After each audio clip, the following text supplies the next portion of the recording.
how's it going? I'm a little bit late today, so my music videos will be late. I had some car trouble, no biggie, but it's going into the shop and I have to Uber for a few days. So it was an unforeseen hiccup. Annoying, right? But thank God my mom is awesome and picked me up and took me home. So I don't have to stay at my work all night. But anyway, this mindful message is, how can we really help the homeless? Because I don't know where you live, but I live in upstate New York and the problem is just growing because a lot of reasons. That will be a different one, but majority is the cost of living is crazy. I'm gonna put my foot up. It's only like 50 something. This is the crazy thing about Syracuse weather. Okay, we were in almost 85 last week. We're back to cold. So my body's like, what the fuck is happening? Anyway, let me uncrinkle my paper. Sorry for the noise, real fast. I made notes. Let's get into it. Sorry if you can hear it. It's windy. I try not to. How can we really help the homeless in our everyday lives? What would really be beneficial to solving the problem, or solving good things for homeless people, like stuff they really need? First of all, we need to lower rent rates and get rent protection from price gouging, because most people are homeless because the cost of an apartment is ridiculous. I live in a one-bedroom and I pay $1,200 for a one-bedroom, and I'm not in New York City. So, crazy. My paycheck, I need 2 paychecks to pay my rent, and I get paid bi-weekly. It's pretty standard for most people. So paying bills isn't always easy, especially if you have medications. Medication cost doesn't help even with insurance, and it is a political season or a political year, so actively speaking up about rent prices and like set a price for square footage so people can't charge over $1,000 for like a shithole. You know what I mean? That would help greatly. Is it going to be it's more of a long-term thing, but it will still help them. Raise minimum wage should be able to cover at least a 2-bedroom apartment in half of a month's paychecks. So as a reality, we need to set a minimum wage that will realistically give people enough money to pay their bills with half of their monthly wage, because the other half is spent on what? Medicine, food, bills, gas in the car. We are counting rents as people's entire paychecks, not considering that people need to eat and have car payments and stuff like that. So again, into the political stuff, that would greatly help. Raising minimum wage would help reduce homelessness severely. Lowering cost of food, fuel, utilities, land tax, house tax, so it's easier for owners to maintain and stay in their homes, especially when things like COVID happen, or God forbid they lose a job and it takes them a few months to get back on their feet. You know, we need to work with people and keep people in their homes so that they don't become homeless in the first place. Create space in unused lots, or like a city area like mine. There's in the hood, if you want to call it, there's a lot of places that burnt down, or there's just empty lots, and they collect crime there, okay? It's where gangs meet to fight, or shit goes down, or horrible things happen, or you have houses that are literally sitting abandoned, eyesores that you could bulldoze. Now, in my dream utopia, I would wall it in those lots and create a safe sanctuary with solar power and tiny homes for homeless. I think that would be beneficial to stopping the homeless in this country.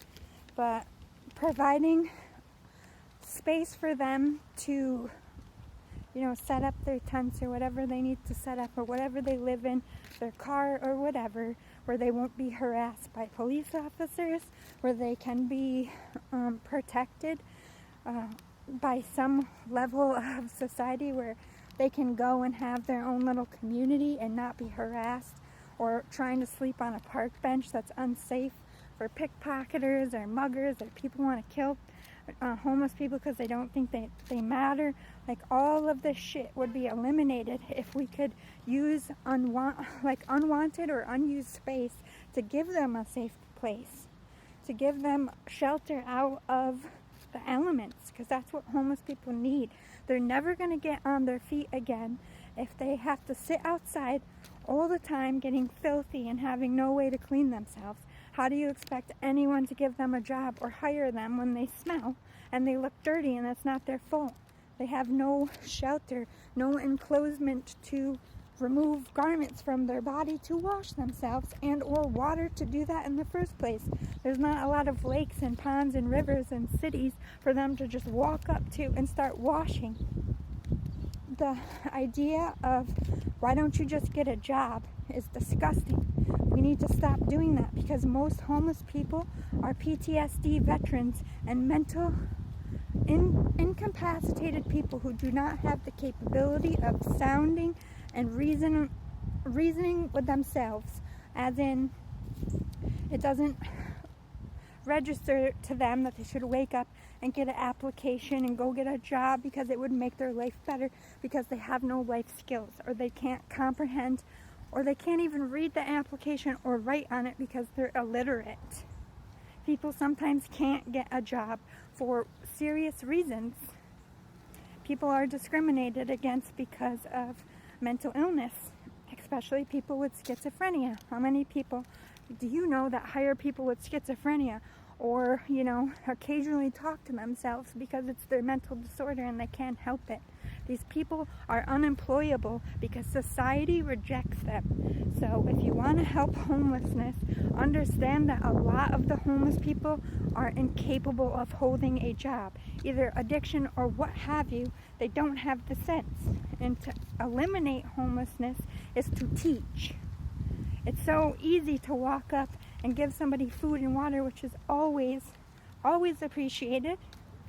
Giving them what you have on hand is always helpful, but really spending the time to teach them. How many people walk up to homeless people and would think about giving them room? And, granted, it's scary times.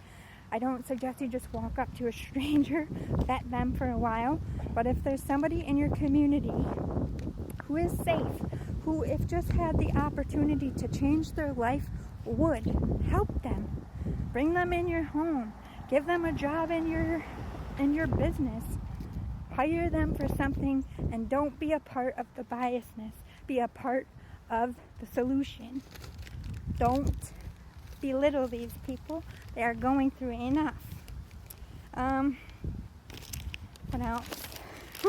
I rambled on too much. You need to teach your kids as well what homelessness is, and there's so many, just a New Yorker myself, a lot of the times when I see homeless people being harassed, it's by kids and teenagers, literally poking them with sticks, throwing garbage at them, boys, girls, it doesn't matter. I mean, kids will be kids. I feel like everybody goes through a little bit of a bully phase, but to teach and educate that these are people and you should have compassion, and they are in far worse conditions than you. So maybe instead of poking and prodding, you go get them a hamburger and a drink, or ask them what they would like to eat instead of throwing trash.